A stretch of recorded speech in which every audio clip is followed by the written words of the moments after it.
चलिए, 12 साइंस और आर्ट्स के सभी विद्यार्थियों को मेरा कोटि कोटि वंदन।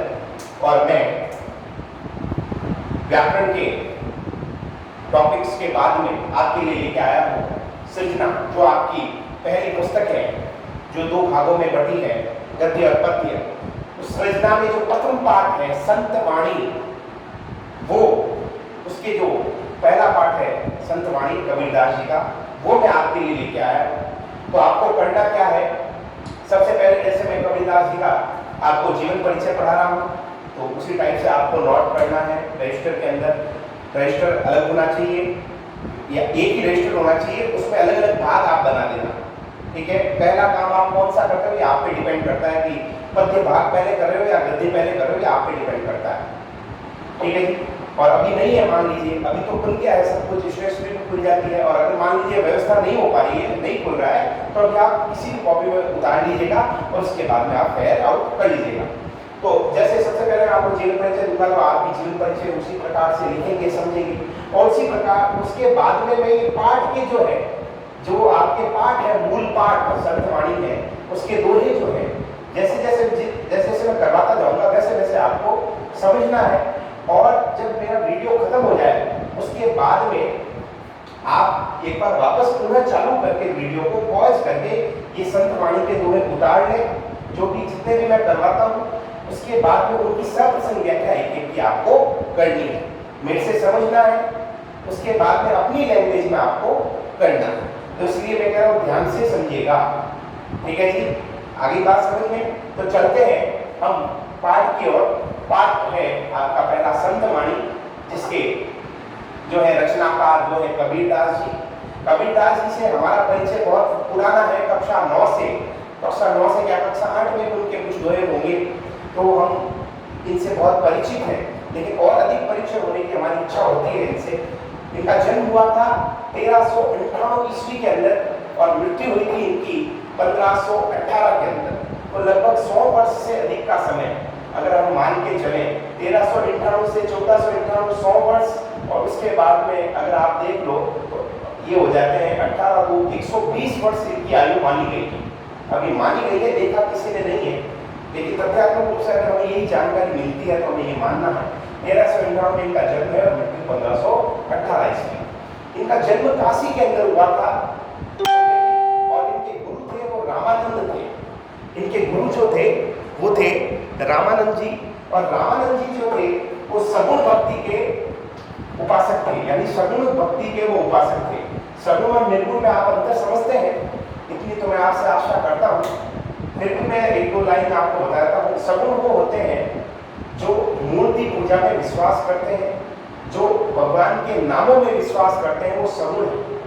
और कबीरदास जी जो थे वो निर्गुण संप्रदाय में दीक्षित हुए थे।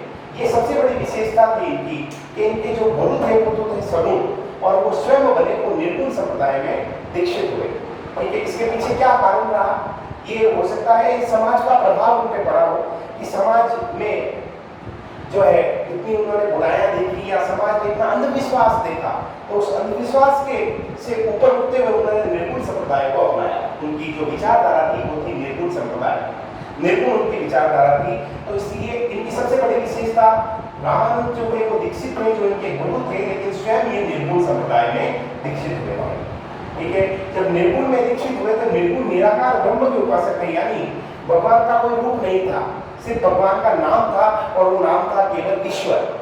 ये ईश्वर को मानते थे, और निर्गुण निराकार ब्रह्म के उपासक होने का मतलब ये है कि इनकी ये विचारधारा थी कि ईश्वर कण कण में समाहित है, ईश्वर हर जगह मौजूद है। हम उनको कक्षा 9 में भी आप पढ़ के आए, मोह को कहाँ ढूंढे बंदे, मैं तो तेरे पास में, मोह को कहाँ ढूंढे बंदे, मैं तो तेरे पास में, ना मैं देवल ना मैं मस्जिद ना काबे कैलाश में। इसका मतलब अपन क्या समझते हैं कि वो ये कहना के प्रयास कर रहे हैं, समाज को ये संदेश दे रहे हैं कि ईश्वर जो है हमारे मन में ही बसा है, कण कण में बसा है, और लोग, व्यक्ति, पुरुष, महिलाएं या पूरा संसार उनको जो है तीर्थ स्थानों पर और मंदिरों में खोजता फिरता है, मस्जिदों में खोजता फिरता है, लेकिन सत्य तो वो ये मानते हैं कि निर्गुण निराकार ब्रह्म जो है, हमारे जो ईश्वर है, वो व्यक्ति के मन में ही निवास करते हैं। तो ये इनकी सोच थी भाई निर्गुण वालों की। इनका लालन पालन एक जुल्हा का मतलब होता है चमार जाति, जो चमड़े का कार्य करती है। तो चमार जाति का लालन पालन, इनका जो लालन पालन है एक दंपति का मतलब होता है पति और पत्नी का एक जोड़ा दंपति कहलाता है।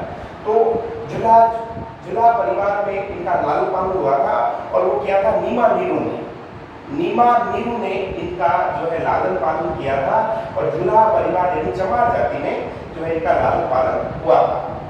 इन्होंने अपनी रचनाओं में, जब आप देखेंगे इनकी रचनाओं को, तो इन्होंने अपनी रचनाओं में और इनकी जो विचारधारा थी वो ये थी कि इन्होंने समाज की बुराइयों का खंडन किया। अब बात आती है कि साहब ये समाज की बुराइयां क्या होती हैं? समाज की बुराइयां जैसे मैंने अभी डिस्कस किया था, जैसे भेदभाव हो गया, जातियों का भेदभाव था हमारे यहाँ पहले, ठीक है, जातियों का भेदभाव, अंधविश्वास, ठीक है, अंधश्रद्धा, ठीक है, तो सती प्रथा और भी काफी बुराइयां, पर्दा प्रथा, तो इन सारी बुराइयों का उन्होंने खंडन किया, अंत नहीं किया, खंडन किया, विरोध किया।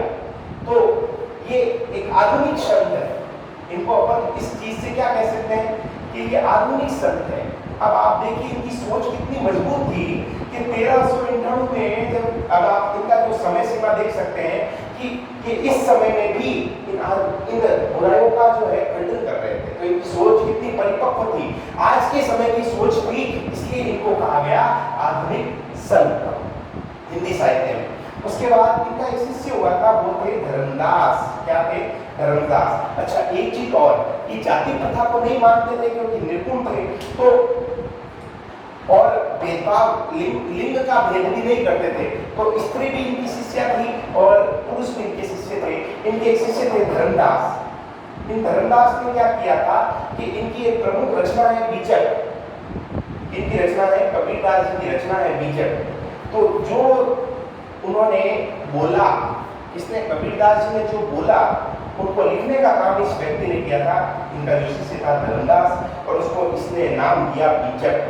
इसके 3 भाग हैं, साखी, सबद और रमेली। साखी, सबद और रमेली।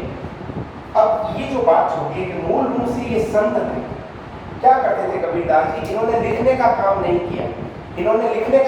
किया, ये मूल रूप से संत थे, यानी घूम घूम कर ये अपने विचार, अपनी जो वाणी है, अपने जो विचार है वो लोगों तक पहुंचाने का प्रयास करते थे। और इसलिए इनके विचारों को क्या कहा गया? वाणी कहा गया। क्या कहा गया? वाणी। तो इनके विचारों को क्या कहा गया? वाणी। और इसलिए इनके प्रवचनों को नाम क्या दिया गया? वाणी। और ये संत थे, इसलिए नाम पड़ गया संत वाणी। आपको समझ में आ गया होगा, ऐसी मैं आशा करता हूँ। तो इसलिए समझाना इसलिए आवश्यक है। मैं हर साल सभी विद्यार्थियों से निवेदन करता हूँ कि आप पहले परिचय को पढ़िए। जब तक हम कवि को नहीं समझेंगे, हम उसकी रचनाओं को नहीं समझ पाएंगे, और रचनाओं को नहीं समझ पाएंगे तो फिर हमारा पढ़ना भी व्यर्थ हो जाएगा। इसलिए अब हम चलते हैं, आप कबीरदास जी को आप समझ चुके हैं, इनका परिचय आप उतार सकते हैं। साथ ही अब मैं बात करूंगा संत वाणी की। संत वाणी में जो पहला आपका जो दे रखा है वो ये दे रखा है। अब ध्यान से समझना है, क्योंकि सर्वसंग व्याख्या आपको ही करनी है, इसलिए आप कॉपी में आराम से उतार सके, इसलिए मैंने जो है इसको लिखा है। किसी को अगर इस भाग में दिखाई नहीं दे रहा है किसी को भी, तो मैं बोल रहा हूँ, मेरे शब्दों पर ध्यान रखिए, क्योंकि लाइव का फ्लैश पड़ता है, मुझे पता है, लेकिन अब इसका कुछ किया नहीं जा सकता भाई। तो पहला है, त्याग तो ऐसा कीजिए सब कुछ एक ही बार। त्याग तो ऐसा कीजिए सब कुछ एक ही बार, सब प्रभु का मेरा नहीं, निहचे निहचे किया विचार। त्याग तो ऐसा कीजिए सब कुछ एक ही बार, सब प्रभु का मेरा नहीं, निहचे किया विचार। यहाँ पर कबीरदास जी त्याग का महत्व बताते हैं। यहाँ पर कबीरदास जी त्याग के महत्व को स्पष्ट करते हुए कहते हैं कि व्यक्ति को ऐसा त्याग अपने जीवन में करना चाहिए कि सब कुछ एक ही बार में जो है सब कुछ समर्पित कर देना चाहिए। त्याग तो ऐसा कीजिए, कबीरदास जी कहते हैं कि व्यक्ति को ऐसा त्याग करना चाहिए कि वो सब कुछ एक ही बार में समर्पित कर दे और क्या विचार क्या करे, सब कुछ सब प्रभु का मेरा नहीं, और क्या विचार करे, मन में क्या धारणा करे कि ये जो सब कुछ है वो प्रभु का है, ईश्वर का है, ये मेरा इसमें कुछ भी नहीं है। नीचे किया विचार, नीचे का मतलब होता है निश्चय ही व्यक्ति को ये विचार करना चाहिए कि सब प्रभु का है, मेरा नहीं। एक बार मैं बोल देता हूँ, कबीरदास जी त्याग के महत्व को स्पष्ट करते हुए कहते हैं कि व्यक्ति को अपने जीवन में त्याग की भावना अपनानी चाहिए और सब कुछ समर्पण एक ही बार में कर देना चाहिए। उसको अपने हृदय में यह निश्चय विचार करना चाहिए कि सब कुछ प्रभु का है, मेरा कुछ भी नहीं। ये है आपका पहला दोहा। अब तो आपको समझ में भी आ गया होगा और आप आराम से लिख भी सकते हैं। दूसरा, गुण के महत्व को बताया। देखो, पहले में त्याग की भावना का वर्णन किया और दूसरे में गुण के महत्व को बताया कि व्यक्ति के जीवन में जो गुण है वो अत्यधिक महत्वपूर्ण है, क्योंकि व्यक्ति जो है वो गुणों से ही पूर्ण बनता है। इसलिए उन्होंने कहा, सुनिए गुण की वार्ता अवगुण लीजिए नहीं। कबीरदास जी कहते हैं कि व्यक्ति को हमेशा गुणों को अपनाना चाहिए और जो अवगुण है यानी अवगुण है, अवगुण को कहते हैं अवगुण, ये जो अवगुण है इनको आप त्याग दीजिए, इनको जो है आप मत लीजिए नहीं यानी मत लीजिए, इनको आप स्वीकार मत कीजिए या इनको जो है अवगुणों का त्याग कर दीजिए। सुनिए गुण की वार्ता अवगुण लीजिए नहीं। व्यक्ति को जो है गुणों को स्वीकार करना चाहिए और अवगुणों को निकाल देना चाहिए। जिस प्रकार नीचे उदाहरण दिया, तो इसमें कौन सा अलंकार हो गया भाई? उदाहरण अलंकार हो गया। साथ साथ में अलंकारों का भी ध्यान रखें। इसमें कौन सा अलंकार हो गया? उदाहरण अलंकार। क्योंकि इसने इस बात को स्पष्ट करने के लिए नीचे क्या दिया है? उदाहरण दिया है। क्या बात स्पष्ट की कि व्यक्ति को हमेशा गुणों को महत्व देना चाहिए, अवगुणों का त्याग करना चाहिए। जिस प्रकार का मतलब होता है, उदाहरण दिया कि हंस चीर को कहत है। चीर का मतलब होता है दूध। क्या होता है? दूध। कि जिस प्रकार हंस पक्षी दूध और पानी के मिश्रण में से, जिस प्रकार हंस पक्षी दूध और पानी के मिश्रण में से हंस चीर को गहत है। गहत का मतलब होता है ग्रहण करना। कि जिस प्रकार हंस पक्षी दूध को ग्रहण कर लेता है और पानी का त्याग कर देता है, जिस प्रकार हंस पक्षी दूध और पानी के मिश्रण में से दूध को तो ग्रहण कर लेता है और पानी को त्याग देता है, उसी प्रकार से व्यक्ति को गुणों को अपनाना चाहिए और अवगुणों का त्याग करना चाहिए। अब आप पहले उदाहरण लिखिए, फिर बात को स्पष्ट करना चाहते हो तो भी कर सकते हो, या पहले बात लिखकर फिर उदाहरण देना चाहते हो तो भी कर सकते हो। मैं वापस पहले उदाहरण देके फिर आपको समझाता हूँ। वापस इसका अर्थ बोल देता हूँ मैं कि जिस प्रकार हंस पक्षी दूध और पानी के मिश्रण में से दूध को ग्रहण कर लेता है और पानी का त्याग कर देता है, उसी प्रकार से व्यक्ति को, मनुष्य को गुणों को ग्रहण कर लेना चाहिए और अवगुणों का त्याग कर देना चाहिए। ये आपके है दूसरा उदाहरण। तीसरा है, छोड़े जब अभिमान को। अभिमान का मतलब होता है अहंकार, घमंड। सुखी भया सब जीव। बहुत सिंपल अर्थ है कि जब मनुष्य अहंकार का त्याग कर देता है तो वह इस संसार में क्या हो जाता है? सुखी हो जाता है। भावे कोई कछु कहे मेरे हिय निज पीव। मेरे हिय का मतलब होता है हृदय, निज यानी मेरे, पीव यानी ईश्वर। तो क्या कहा कि जब व्यक्ति अहंकार का त्याग कर देता है तो इस संसार में सुखी हो जाता है। उसके बाद में भावे कोई कछु कहे, उसके बाद में कोई कितना भी कहे, लेकिन उसको ये धारणा रखनी चाहिए कि मेरे हृदय में किसका वास है? ईश्वर का वास है। इसलिए मुझे अहंकार, अभिमान रखने की जरूरत नहीं। मैं वापस बोल देता हूँ, छोड़े जब अभिमान को सुखी भया सब जीव। कबीरदास जी कहते हैं कि जब व्यक्ति अहंकार का त्याग कर देता है तो इस संसार में सुखी हो जाता है। उसके पश्चात यह संसार कितना ही कुछ भी कहे, लेकिन व्यक्ति को ये धारणा अपने मन में रखनी चाहिए कि मेरे हृदय में ईश्वर का वास है, यानी संतुष्टि रखनी चाहिए। आगे बात समझ में, आगे कोई दिक्कत नहीं होनी चाहिए। बहुत ही इसी तरीके से 3-3 बार बोल के मैं समझा रहा हूँ, इसलिए सर को क्या क्या आपको अपने मन से करनी है, ये ध्यान रखना। अगला और आज का अंतिम वो है जाति न पूछो साधु की पूछ लीजिए ज्ञान। इस बात को स्पष्ट करने के लिए नीचे उदाहरण दिया, मोल करो तलवार का पड़ा रहने दो म्यान। अब आप बताओ इसमें कौन सा उदाहरण होगा, मतलब कौन सा अलंकार होगा? उदाहरण अलंकार होगा। कौन सा अलंकार होगा? उदाहरण, क्योंकि ऊपर की बात स्पष्ट करने के लिए नीचे उदाहरण दिया है। क्या कहा कि व्यक्ति को, मैं नीचे से उदाहरण बोल रहा हूं फिर बात को स्पष्ट करूंगा, कि व्यक्ति को तलवार का मोल करना चाहिए, तलवार का मूल्य देखना चाहिए, और म्यान जो है जिसके अंदर तलवार डाली जाती है, वो म्यान जो है उसका मोल भाव नहीं करना चाहिए, उसको पड़ा रहने देना चाहिए। उसी प्रकार से व्यक्ति को जो है साधु की जाति न पूछकर उसके ज्ञान को महत्व देना चाहिए। क्या कहा? जाति न पूछो साधु की। कबीरदास जी कहते हैं व्यक्ति को जो है साधु की जाति नहीं पूछनी चाहिए, उसके ज्ञान को महत्व देना चाहिए।